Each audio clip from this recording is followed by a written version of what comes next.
Movie के start होते ही हमें फ्रेडी दिखाया जाता है जो ये बता रहा होता है कि वो अपने टाउन के बच्चों को कैसे मारा करता था और एक दिन तंग आकर उस टाउन के लोगों ने फ्रेडी को जलाकर मार डाला। लेकिन इससे फ्रेडी का खेल तो खत्म नहीं हुआ बल्कि वो और ज्यादा खतरनाक बनकर वापस आया और अब की बार वो बच्चों की नींद में आकर उन्हें मारा करता था। फ्रेडी उन बच्चों को डराता था और उन बच्चों के डर से ही वो जीता था। जितना ज्यादा बच्चे उससे डरते रहे वो और ज्यादा खतरनाक हो गया क्योंकि डर ही उसकी असली ताकत थी। उसकी दहशत लोगों में फैलती गई और वो ज्यादा से ज्यादा लोगों को मारता गया। लेकिन आखिरकार उस टाउन के लोगों ने फ्रेडी से जान छुड़वाने का रास्ता ढूंढ ही लिया। उन्होंने ये सोचना शुरू कर दिया कि फ्रेडी है ही नहीं, यानी उन्होंने फ्रेडी के होने से भी इनकार कर दिया। उन्होंने फ्रेडी से डरना छोड़ दिया और वो पूरी तरह से फ्रेडी को भूलने में कामयाब भी हो गए। अब फ्रेडी का वापिस आना इम्पॉसिबल था क्योंकि ना तो कोई उसे डरेगा और ना ही उसे कोई याद करेगा, तो फिर वो कैसे वापिस आ सकता था। और वापिस आने के लिए उसे अपनी ताकत यानी लोगों का डर चाहिए था। अपने इस काम के लिए उसने हेल में किसी ऐसे पर्सन को ढूंढा जो उसका ये काम आसानी से कर सकता था और वो कोई और नहीं था, वो था जेसन। क्योंकि जेसन ही एक ऐसा था जो फ्रेडी की याद लोगों को दिलवा सकता था। जेसन हेल में सो रहा होता है और फ्रेडी जेसन के पास उसकी मदर के रूप में जाता है और वो जेसन को कहता है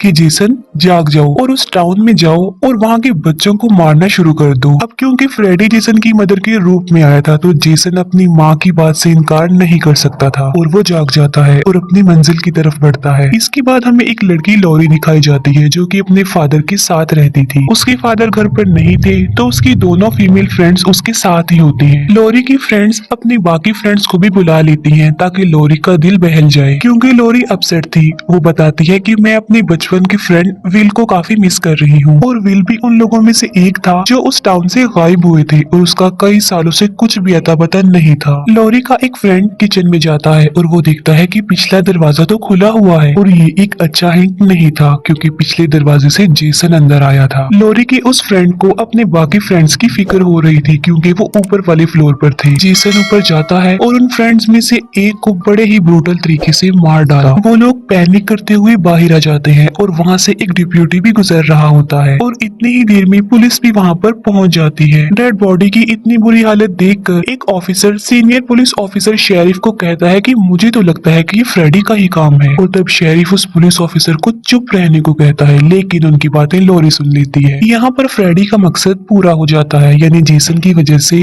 लोग डरते हुए उसका नाम भी ले रहे थे और उसे याद भी कर रहे थे। पुलिस उन सबको अपने साथ ले जाती है और उनसे अलग अलग इन्वेस्टिगेशन करती है। शेरिफ काफी परेशान नजर आ रहा था क्योंकि वो फ्रेडी की वजह से अपसेट था और सब लोग फ्रेडी की किलिंग के बारे में जानते थे, लेकिन डिप्यूटी को उस बारे में कुछ नहीं पता था क्योंकि वो वहाँ पर नया आया था और कोई उसे बताता भी कुछ नहीं। लॉरी पुलिस वालों के बिहेवियर से परेशान होती है और वो सो जाती है और उसे ख्वाब में फ्रेडी नजर आता है जो कि अब वापस आ चुका था। अपने ड्रीम में फ्रेडी को देखकर वो डरते हुए जाग जाती है, उसका नाइटमेयर सच होने वाला है। लॉरी का एक फ्रेंड ड्रिंक करते करते सो जाता है और फ्रेडी उसके ख्वाब में भी आ जाता है और वो लॉरी के फ्रेंड पर अटैक कर देता है, लेकिन उसे कोई भी चोट नहीं पहुंचा पाता क्योंकि फ्रेडी वापस तो आ चुका था लेकिन वो भी इतना पावरफुल नहीं हुआ था कि वो किसी को नुकसान पहुंचा सके। फ्रेडी अपने दोबारा पावरफुल होने के लिए वेट कर रहा था क्योंकि उसका ये काम जेसन जो आसान बना रहा था।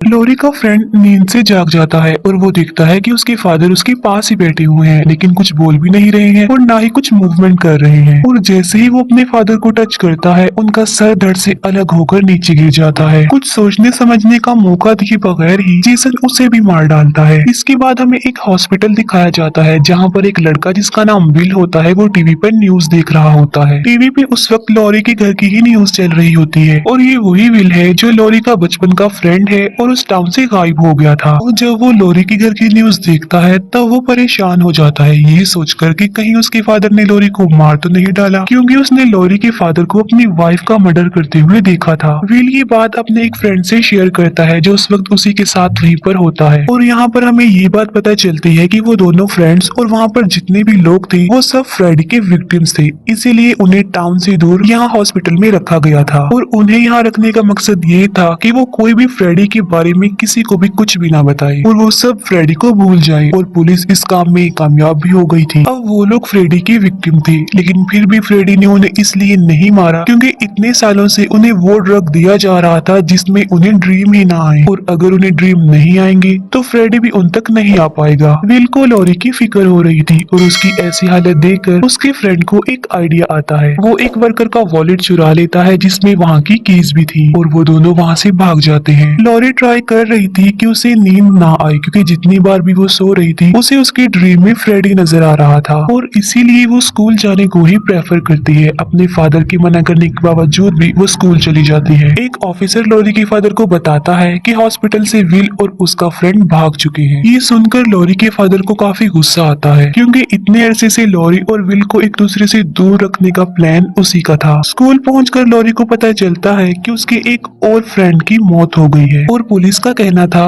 कि पहले उसने अपने एक फ्रेंड को मारा, उसके बाद अपने फादर को, और जब बाद में उसे एम्बैरेसमेंट हुई तो उसने सुसाइड ही कर लिया। और पुलिस ये फेक न्यूज इसीलिए फैला रही थी ताकि कोई भी फ्रेडी को डिस्कस ना करे, लेकिन पुलिस का ये प्लान कामयाब नहीं होता क्योंकि फ्रेडी का बहुत ज्यादा जिक्र हो रहा था। लॉरी अपने ड्रीम्स को अपने बाकी फ्रेंड्स से शेयर करती है कि उसे फ्रेडी नजर आ रहा है, और उसकी ये बातें बाकी स्टूडेंट्स भी सुन लेते हैं। इतनी ही देर में विल का फ्रेंड भी वहाँ पर पहुँच जाता है। अब क्योंकि वो फ्रेडी के बारे में जानता था और इसलिए वो फ्रेडी की न्यूज सब में फैलाने लगता है। अब क्योंकि वो पहले ही बहुत ज्यादा डरे हुए थे तो लॉरी के समेत सब लोग काफी ज्यादा डर जाते हैं। विल वहाँ पर आकर अपने फ्रेंड का मुंह बंद करवाता है, और जब लॉरी विल को देखती है तो वो बहुत खुश हो जाती है और बेहोश हो जाती है। स्कूल का प्रिंसिपल भी वहाँ पर आ जाता है जिसकी वजह से विल और उसके फ्रेंड को वहाँ से जाना पड़ता है। सब लोग फ्रेडी के बारे में जान चुके थे और उसे याद भी कर रहे थे, जिसकी वजह से वो लोगों को नजर आने लगा था, और जो कुछ ड्रीम में वो लोगों के साथ कर रहा था रियलिटी में अभी वो नहीं कर पा रहा। विल अपने फ्रेंड से पूछता है कि अगर सचमुच फ्रेडी वापस आ गया है तो उसने लॉरी को क्यों नहीं मारा। विल का फ्रेंड कहता है क्योंकि वो भी इतना पावरफुल नहीं हुआ और उसकी ताकत लोगों का डर है जो कि वो पहले ही स्कूल में जाकर फैला आया है। विल सोचता है कि अब सब लोगों को फ्रेडी के बारे में पता चल चुका है और उसका फ्रेंड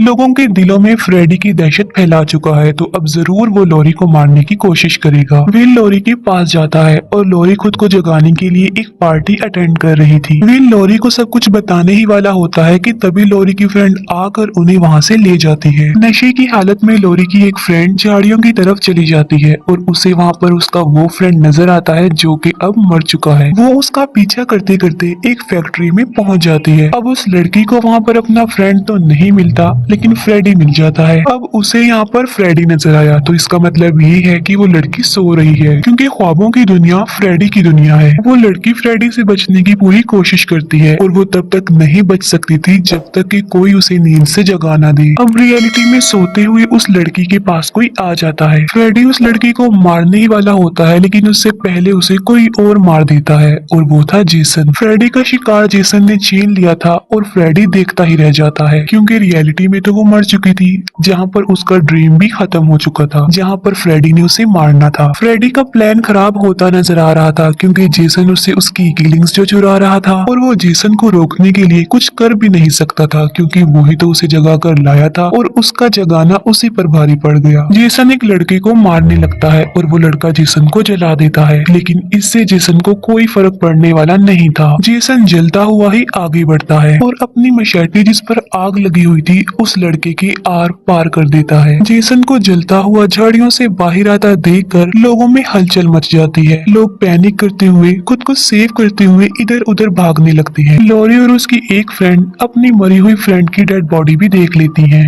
विल उन लोगों को वहाँ से निकालता है और उन्हें उनके घर पर ड्रॉप करने के बाद वो लॉरी को उसके घर में ड्रॉप करने जाता है। विल लॉरी को उसके घर जाने से मना करता है। वो बताता है कि मुझे तुमसे दूर उस हॉस्पिटल में इसीलिए रखा गया था क्योंकि मैंने तुम्हारे फादर को तुम्हारी मदर को मारते हुए देख लिया था, जिस पर लॉरी कहती है कि मेरी मदर की डेथ कार एक्सीडेंट में हुई है। तभी वहाँ पर लॉरी का फादर आ जाता है और उसे अंदर ले जाने लगता है। विल उसे रोकने की कोशिश करता है, लेकिन वो उल्टा ही विल को जान से मारने की कोशिश करता है। ये देखकर लॉरी घर के अंदर चली जाती है और उसका फादर उसके पीछे पीछे चला जाता है। लॉरी अपने फादर को कहती है कि मुझे मेरी मदर की डेथ का प्रूफ चाहिए, लेकिन लॉरी के फादर के पास इसका कोई आंसर नहीं होता। लॉरी अपने रूम में चली जाती है और उसका फादर भी वहाँ आ जाता है। अब लॉरी अपनी जान बचाने के लिए विंडो से बाहर आ जाती है और बाहर पहले से ही उसका वेट विल कर रहा था। वो दोनों विल के फ्रेंड के घर जाते हैं और विल का फ्रेंड तो फ्रेडी की दुनिया में था और जागने की कोशिश कर रहा था। लॉरी और विल उसके घर में पहुंचते हैं तब उन्हें पता चलता है कि उसका डोर अंदर से लॉक्ड है। वो विंडो से देखते हैं कि विल का फ्रेंड सो रहा है और अचानक से उसकी कमर पर आग लग जाती है और फ्रेडी उसे इधर उधर फेंकने लगता है और आखिर में फ्रेडी उसे अपने बड़े बड़े नेल से मार देता है। उसकी कमर पर फ्रेडी ने एक मैसेज छोड़ा था जिसे वो दोनों पढ़ लेते हैं, यानी फ्रेडी बैक। दूसरी तरफ पुलिस ऑफिसर शेरिफ पार्टी में होने वाले मर्डर्स को लेकर काफी अपसेट था। असल में वो फ्रेडी की वजह से काफी परेशान था क्योंकि वो सोचते हैं कि फ्रेडी एक क्रीपी किलर है, लेकिन उन्हें ये नहीं पता था कि वो सब मर्डर्स जेसन कर रहा है। और तभी वहाँ पर डेप्यूटी आ जाता है और वो शेरिफ को बताता है कि मैं जानता हूँ ये सब मर्डर्स कौन कर रहा है। जिस पर शेरिफ सोचता है कि ये तो नया आया है, फिर ये फ्रेडी के बारे में कैसे जानता है। लेकिन वो डिप्यूटी उसे जो बताता है उस पर उसे काफी हैरानी होती है। डिप्यूटी बताता है कि ये वाला किलर जेसन की कॉपी है। यहाँ पर पुलिस की थिंकिंग भी अलग अलग हो जाती है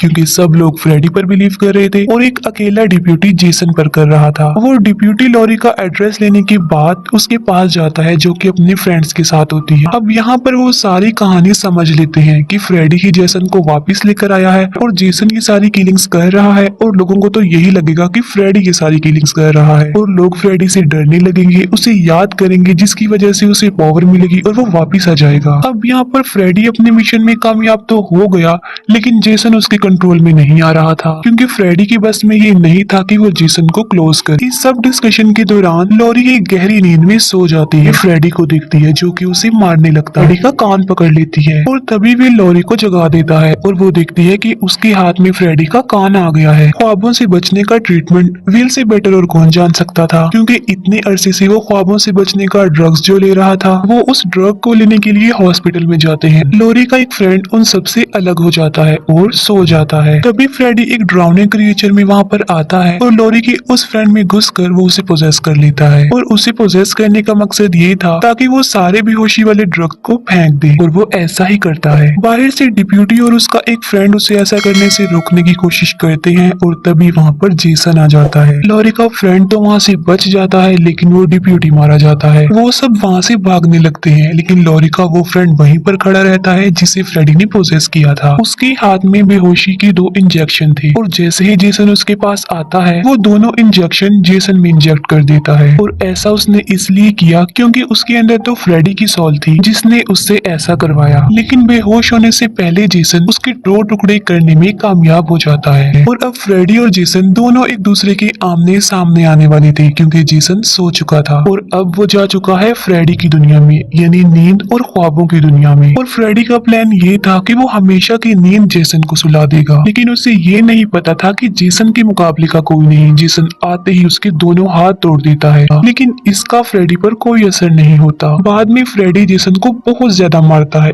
इतना मारता है कि उसकी सारी हड्डियां तोड़ देता है, लेकिन इससे भी जेसन को कुछ फर्क नहीं पड़ता। जेसन उसे उठाकर फेंकता है और वहाँ पर लगे हुए पाइप टूट जाते हैं और उनसे पानी आने लगता है। और यहाँ पर फ्रेडी को जेसन की कमजोरी पता चल जाती है और वो था पानी। पानी से जेसन को डर लगता था। फ्रेडी उसके इस डर का खूब फायदा उठाता है। रियलिटी में वो लोग जेसन को वहाँ लेकर जा रहे थे जहाँ पर उसकी मदर की डेथ हुई थी और साथ साथ उसे बेहोशी वाले इंजेक्शन भी दिए जा रहे थे ताकि वो फ्रेडी को मार कर ही वापिस आए। लेकिन जेसन के जीतने के कोई चांस नजर नहीं आ रहे थे क्योंकि फ्रेडी ने सही तरह उस पर अपना कंट्रोल कर लिया था और अब उनके पास बेहोशी वाला वो ड्रग भी खत्म हो रहा था। और जब उन लोगों को उनका ये प्लान कामयाब होता नजर नहीं आ रहा था तब वो अपने दूसरे प्लान की तरफ मूव करते हैं और वो ये था फ्रेडी को रियल वर्ल्ड में लाना। वो जाग जाता है और उसके अचानक जागने से उनकी वैन कंट्रोल से बाहर हो जाती है और क्रैश हो जाती है। जेसन वैन से बाहर आकर गिरता है। जब फ्रेडी को ये रियलाइज होता है कि वो रियल वर्ल्ड में आ चुका है तब उसे एहसास होता है कि वो कितनी बड़ी मुसीबत में फंस चुका है क्योंकि अब वो जेसन की दुनिया में जो आ गया था और इस बार जेसन फ्रेडी के ऊपर भारी पड़ जाता है। वो फ्रेडी को घसीटता हुआ ले जाता है। लॉरी का इंजर्ड फ्रेंड भी मर चुका था। लॉरी और विल वहाँ से भागने की कोशिश करते हैं और तभी फ्रेडी उन्हें रोक लेता है और तभी लॉरी की फ्रेंड वहाँ पर आकर फ्रेडी को बातें सुनाने लगती है क्योंकि डरे बगैर वो कुछ भी नहीं कर सकता था और वो लड़की ऐसा करने में कामयाब भी हो रही थी। लेकिन जेसन फ्रेडी तक पहुँचने के लिए उसे अपने रास्ते से हटा देता है और यहाँ एक बार फिर से फ्रेडी और जेसन एक दूसरे पर भारी पड़ जाते हैं। फ्रेडी जेसन के ऊपर अपने पंजों का इस्तेमाल करता है और जेसन में बहुत सारे सरिये घुसा देता है, लेकिन जेसन को कुछ नहीं होता और वो सारे सरिये तोड़ देता होता है। लड़ते लड़ते वो दोनों ब्रिज पर पहुंच जाते हैं और यहाँ पर जेसन इस खेल को खत्म करने ही वाला होता है कि फ्रेडी उसकी उंगलियां ही काट देता है और उसकी मशेटी का उस पर ही इस्तेमाल करके उसे काटने लगता है। वो जेसन को नीचे गिराकर उसकी आंखों में स्टैब करता है, लेकिन जेसन फिर भी हार नहीं मानता। लॉरी और विल ब्रिज पर आग लगा देते हैं। जेसन फ्रेडी का एक हाथ उखेड़ देता है तो फ्रेडी उसकी मशेटी से उसके सीने पर स्टैब करता है। तभी वहाँ पर पड़ा हुआ गैस टैंक ब्लास्ट हो जाता है और वो दोनों पूल में जाकर गिरते हैं। ब्लास्ट से बचने के लिए लॉरी और विल भी पूल में कूदकर अपनी जान बचाते हैं। तभी मशेटी हाथ में लेकर फ्रेडी उन लोगों के पास आ जाता है। फ्रेडी उन लोगों को मारने की कोशिश करता है कि तभी पीछे से जेसन